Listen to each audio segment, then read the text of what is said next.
gente, né, tem perguntado sobre esse universo de turbomáquina. E por que tem se falado tanto de turbomáquina? Bom, a gente sabe, né, independente da decisão da Petrobras, se vai poder atuar lá, né, no Macapá, lá no norte do Brasil, mas aqui na região sudeste, costeira, você tem crescido muito o número de unidades offshore, ou seja da Petrobras ou das outras empresas, tem vindo muitas plataformas de petróleo. E cada plataforma de petróleo você precisa, né, de uma fonte de energia. E aí, seja elas para comprimir o gás, para exportar o gás, ou até mesmo para você poder gerar energia elétrica para a plataforma. Então, com isso, você precisando de energia, você precisa transformar, não é, aquela energia do combustível em energia mecânica. Você poderia usar uma caldeira, e essa caldeira gerar vapor, e o vapor acionar uma turbina? Poderia. Você poderia ser um combustível, passar em um motor de 4 tempos, ou um motor, né, a diesel, e transformar a energia do combustível em energia mecânica, e acionar o gerador? Ok, também. Mas chegaram à conclusão que um dos equipamentos que melhor tem relação peso-potência é uma turbina a gás. E quando eu digo isso, né, se você for comparar, no caso, uma LM 2500 de aproximadamente 30.000 HP, e você pegar um motor de 30.000 HP, um motor diesel, por exemplo, o tamanho e o peso dele é muito maior. E quando você tem uma plataforma que o peso, a área que se ocupa no convés, ela, né, é escassa, né? Então você precisa escolher bem os equipamentos, porque o peso do equipamento interfere, né, naquilo que você vai colocar no topside, na sustentação, no lastro de uma plataforma. Então você precisa escolher o melhor equipamento que tem a melhor relação peso-potência, ou seja, com pouco peso gera muita potência. Se você for pensar assim, olha, uma turbina a vapor, sim, é ótimo, excelente equipamento, não está ultrapassado. Mas se você pensar numa caldeira, também nos equipamentos que envolvem, né, desde pré-aquecedor, a parede d'água, os condensadores, os aquecedores de água, os economizadores, o superaquecedor, então tudo isso daí gera-se um peso muito grande e também uma área ocupada gigantesca, sem falar nos ensaios que você precisa fazer, né, das NR13. Então, por conta disso tudo aí, um equipamento que se cresceu muito na utilização eram as turbinas a gás. Turbina a gás é um equipamento, né, desenvolvido através do Chico Brighton, né, que é o cara que desenhou o processo, quando você tem pelo menos aí 4 etapas. A primeira é compressão, a segunda é combustão, a terceira é expansão e a última é exaustão. Tá bom? Vamos de novo aqui, ó. Compressão, combustão, expansão e exaustão. Ele vai fazer esses ciclos todos dentro de um equipamento compacto e então ele produz energia, algumas delas com energia na faixa aí a 70.000 HPs e outras até mais do que isso. Bom, como que ele faz isso? A primeira etapa é a compressão do ar. Ela faz através de vários estágios de compressores dispostos axialmente, em que ele vai trazer o ar passando por uma casa de filtro, comprime esse ar em cada um dos estágios até entregar lá no CDP ou na descarga do compressor com uma pressão alta, né, e um volume reduzido e uma temperatura elevada também. Bom, essa etapa ela consome muita energia e essa energia vem justamente da turbina, né, que a gente vai estudar ela daqui a pouquinho. Bom, então o compressor ele tem a finalidade de trazer o ar. É um equipamento muito importante numa turbina a gás. Agora, dentro da câmara de combustão, é onde ele vai acontecer exatamente a combustão. A câmara de combustão é o equipamento dotado da responsabilidade de transformar a energia química do combustível em energia térmica. Então você vai injetar gás ou diesel, e aí agora ali ele vai inflamar e com alta temperatura ele vai então expandir.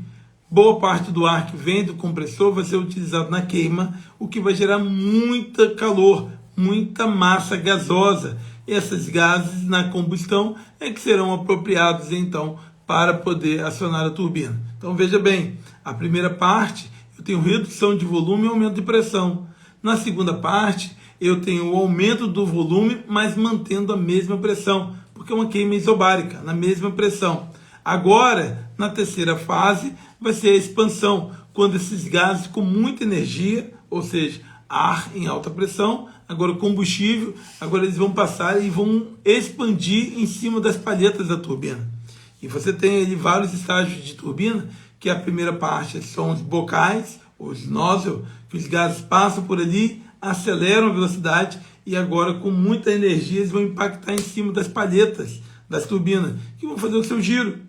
Esse giro da turbina é o que aciona o compressor. Então quando alguém diz para você assim, olha, boa parte do combustível que você injeta, ele vai justamente girar o compressor. Isso é verdade, né? Então, por isso que o compressor precisa ser eficiente, porque senão ele consome muito da energia que você tem no combustível, ele vai usar então para acionar o compressor. Quanto mais eficiente o compressor for, mais leve ele fica, menos energia você gasta para acionar ele. Com isso, os gases que ainda tem ali, eles então passam em uma outra turbina, é chamada LPT, ou turbina de baixa, que vai então gerar energia para o gerador, vai passar energia, vai gerar energia para o compressor ou qualquer equipamento que você quiser. Veja que a aplicação das turbinas são as mais variáveis, e é uma pergunta que o pessoal fez aqui, eu vou responder. Mas é importante você saber, né, que esse processo de expansão acontece nas turbinas. E aí depois ele passa pelo duto de exaustão e ele vai embora, né, que é o exaustão. Então, 4 áreas, né?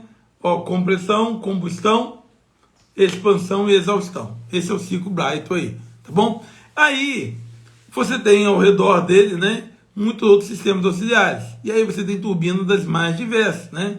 Temos turbinas que são empregadas em plataformas de petróleo e turbinas empregadas também na área de termoelétrica. E aí, para cada uma delas, né, ela tem acaba uma característica, né? E aí eu vou responder ela mais para frente quando a galera colocar aqui, tá bom? E aí os sistemas auxiliares, eles vão servir para, né, que a máquina possa operar. Então, sistema de ar. O que é o sistema de ar? É o sistema de ar da ventilação e da combustão. Eu preciso ter um sistema que vá tirar os gases de dentro do HUD da máquina.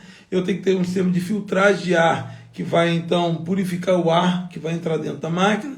Eu tenho que ter um sistema de lubrificação, porque eu tenho um rolamento, seja de deslizamento ou de rolamento, mas eu preciso de um sistema de lubrificação para reduzir o atrito e também para reduzir o calor. Então eu preciso de um sistema que tenha, né, uma bomba para deslocar o óleo, precisa ter um sistema com trocador de calores, com filtros, todo ele para compor o sistema.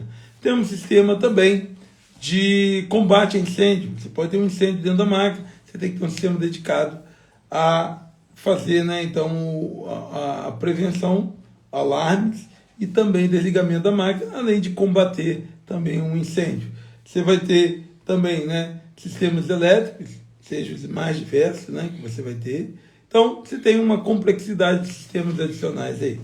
Bom, vamos aqui agora aí, não sei se você está aqui, você quer fazer alguma pergunta, você pode fazer a pergunta aqui.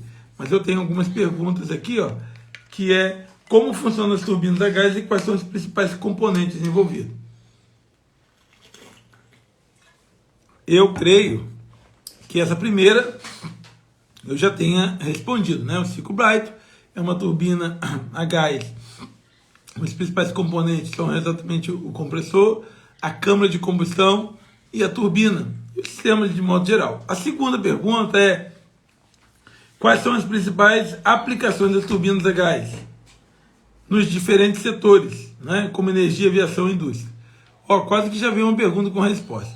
Ó, os principais setores que eu tenho na aplicação é na aviação. Realmente é uma grande aplicação das turbinas a gás na aviação, seja os turbo-hélice, os turbofan, a gente tem aí na aviação comercial, na aviação militar, muitas e muitas turbinas, né? Afinal de contas, a grande maioria dela é assim, tirando alguns aviões de pequeno porte e que você pode ter motor a 4 tempos, mas a maior parte são turbinas a gás que acionam tanto a propulsão quanto as hélices para funcionamento. Bom, também você tem um segmento naval.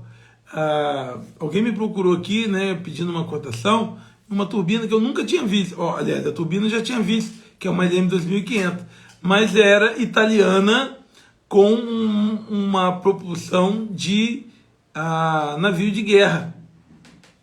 E aí ela é o que? Ela é LM 2500 Fiat. Falei, cara, eu nunca tinha visto isso, né? Fiat para mim é de carro, né? Bom, ainda vou conhecer melhor essa máquina, mas ela é utilizada para uso militar, mas na verdade acionar a propulsão marítima. Ela pode tanto o eixo da turbina acionar a propulsão, como ela pode acionar um gerador elétrico então vai acionar então a hélice de propulsão. Outro emprego muito grande que tem aí, né, é na área de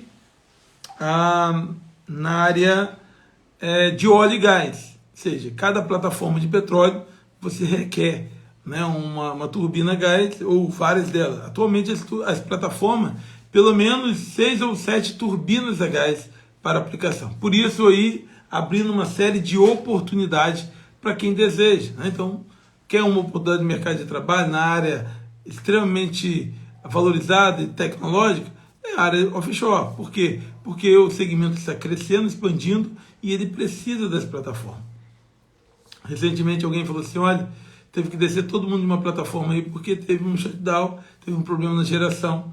Então, toda vez que tem um problema na geração, certamente gera muita demanda para o pessoal de turbomáquina aí. E a outra também são as termoelétricas, que também é um segmento que está em expansão aqui no Brasil.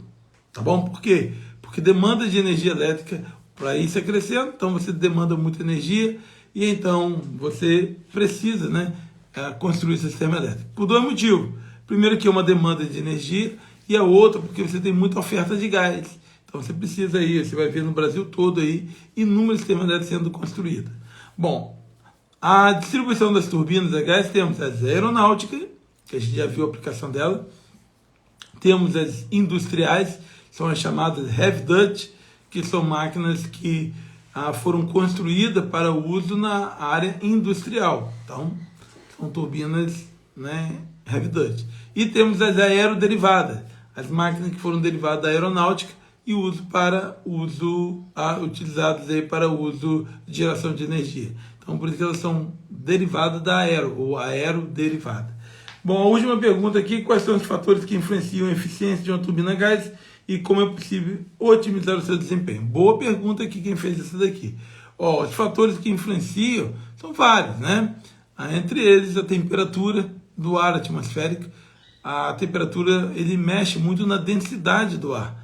E porque ele altera a densidade do ar, quanto mais frio, maior é a massa de ar que o compressor comprime. Sabendo que o compressor consome boa parte da energia dos combustíveis, então se você tiver um ar mais denso, é como se ele já tivesse compactado. Então, uma máquina que tem, né, um ar mais denso, então no inverno principalmente, ele tem uma eficiência menor. A outra questão, muito aplicada também, é a pressão atmosférica. Por isso que uma máquina que está a nível do mar, ela tem muito mais potência que uma máquina que está no morro, que está numa alta altitude, porque a densidade do ar, né, ela interfere muito na eficiência da máquina. Aí você diz, olha, mas você não tem como determinar se vai ter calor, se vai ter frio, se vai ter...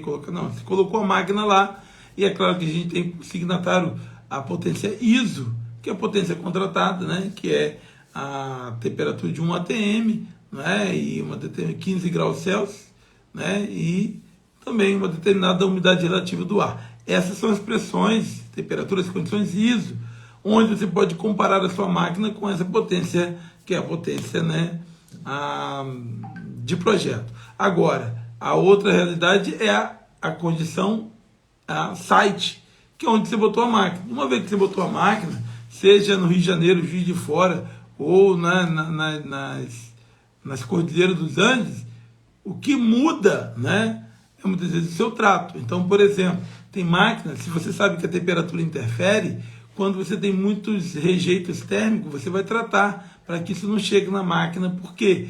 Porque se aumenta a temperatura, você diminui a eficiência da máquina. Você vai também, se for necessário, colocar um sistema de resfriamento de ar, você vai colocar a máquina longe de presença de vapores de gás, descarga de VAC, descarga de outros motores, porque você não quer que ela perca eficiência pela temperatura. A pressão também é importante. Você não quer colocar barreiras e mais barreiras de filtros e não trocar esses filtros, porque a pressão vai ser, né, um fator. Quanto mais sujo o filtro, maior a diferença de pressão. Além do risco de colapsar, você também tem o risco de reduzir a eficiência da máquina. Então, são esses fatores. E engraçado que muitos deles estão ligados exatamente a quê? A condição de manutenção. Você é responsável pela manutenção. Por isso, a valorização de um profissional de turbomáquina é natural, porque aquilo que ele cuida, né, gera muitos resultados aí para a empresa aí. Deus abençoe a vida de cada um de vocês, que Deus faça prosperar. Se você está aqui buscando uma oportunidade de mercado de trabalho, que Deus assim o abençoe, né? Se você está trabalhando, agradeça a Deus por isso também, né? Talvez você queira oportunidades melhores e que Deus abençoe aí a sua vida aí, tá bom? Um grande abraço e até a próxima aí.